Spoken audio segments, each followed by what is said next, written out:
warahmatullahi wabarakatuh. Nama saya Hendra Saputra dari kelas 11 IPA 2. Di sini saya akan menjelaskan tentang materi gelombang mekanik. Pengertian gelombang mekanik. Apa itu gelombang mekanik? Gelombang mekanik yaitu suatu gelombang dalam perambatannya memerlukan media atau perantara yang menyalurkan energi buat keperluan proses penjalaran sebuah gelombang.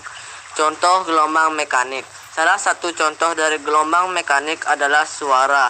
Nah, suara akan memerlukan udara atau medium lainnya buat menyalurkan energi gelombangnya buat merambat. Jadi tanpa adanya udara atau medium perambatannya, gelombang suara nggak akan bisa merambat. Makanya di luar angkasa, astronot nggak bisa berbicara dan mendengar suara astronot yang lain tanpa memakai alat bantu komunikasi elektronik. Sifat-sifat gelombang mekanik. Ada beberapa sifat dari sebuah gelombang mekanik, diantaranya 1. Dipantulkan atau refleks. 2. Dipadukan atau interferensi. 3. Dibiaskan atau refraksi. 4. Dibelokkan atau disebarkan atau juga disebut dengan difraksi. Ciri-ciri gelombang mekanik. Ada beberapa ciri-ciri atau karakteristik dari sebuah gelombang mekanik. Di antaranya yaitu sebagai berikut. Gelombang mekanik memerlukan alat juga perantaran buat bisa berpindah gelombang tersebut, mempunyai panjang gelombang, periode gelombang, frekuensi gelombang cepat, rambat gelombang, keterangannya, panjang gelombang yang dihasilkan, gelombang transfer dan juga gelombang transpolarisasi itu sangat berbeda. Panjang gelombang transversal bisa diukur dari bukit, puncak, dan dasar gelombang.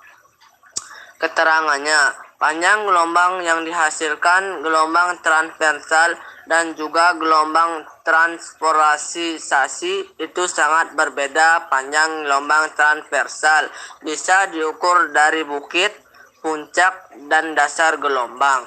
Sedangkan periode gelombang merupakan waktu yang dibutuhkan buat bisa menempuh satu gelombang.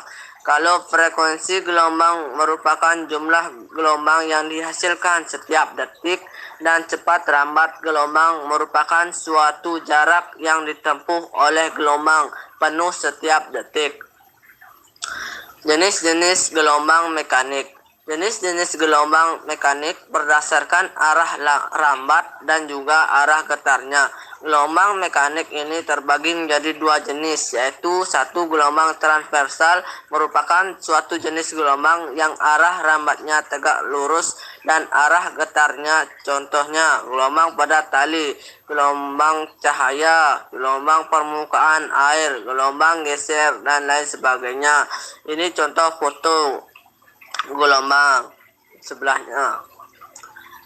2. Gelombang longitudinal. Gelombang longitudinal merupakan jenis gelombang yang mempunyai arah rambatnya sejajar dengan arah getarnya.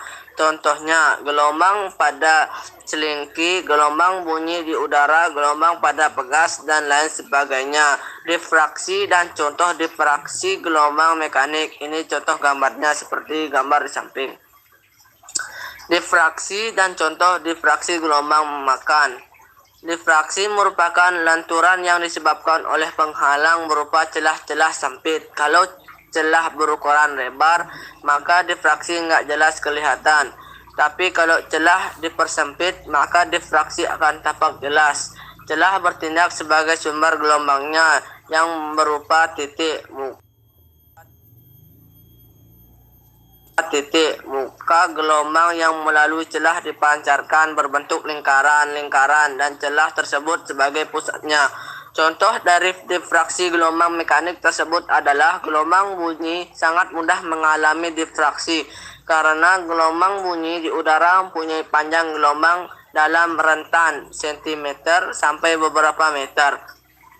Seperti yang kamu ketahui, kalau gelombang yang lebih panjang akan lebih mudah difraksikan. Peristiwa difraksi terjadi misalnya saat kamu bisa mendengar suara mesin, mobil, di tikungan jalan walaupun kamu belum melihat mobil tersebut karena terhalang oleh bangunan tinggi di pinggiran tikungan. Inferensi dan contoh interferensi gelombang mekanik. Saat melempar dua buah batu ke sungai, maka akan terbentuk pola gelombang berbentuk lingkaran seperti gambar di atas. Perpaduan gelombang yang ditimbulkan itu sering juga dengan interferensi gelombang. Kemudian interferensi ini terjadi menjadi dua jenis, yaitu interferensi konstruktif dan juga interferensi destruktif. Interferensi konstruktif yaitu kalau puncak gelombang bertemu dengan puncak gelombang lainnya, maka interferensi tersebut saling membangun. Sedangkan interferensi destruksi yaitu kalau puncak gelombang bertemu dengan dasar gelombang, maka terjadi interferensi yang saling melemahkan. Sedangkan interferensi destruksi yaitu kalau puncak gelombang bertemu dengan dasar gelombang, maka terjadi interferensi yang saling melemahkan. Nah, berikut ini adalah contoh penerapan dari interferensi gelombang mekanik, yaitu misalnya waktu ada di antara dua buah loudspeaker dengan frekuensi dan amplitudo yang sama atau hampir sama, maka akan mendengar bunyi yang keras dan lemah secara bergantian. Sekian rumus gelombang mekanik. Ada beberapa persamaan yang perlu kamu ketahui dan juga pahami dalam menyelesaikan gelombang mekanik adalah: 1. Rumus periode gelombang. Rumus T sama dengan T per N, T atau N. 2. Rumus frekuensi gelombang. Rumusnya F sama dengan N atau T. 3. Rumus cepat ramat gelombang. Rumusnya F atau F sama dengan A atau T keterangan. T sama dengan periode atau S. T sama dengan waktu atau S. N banyaknya gelombang atau kali. F frekuensi. F cepat ramat gelombang atau M atau S. Sekian dari saya. Wassalamualaikum warahmatullahi wabarakatuh.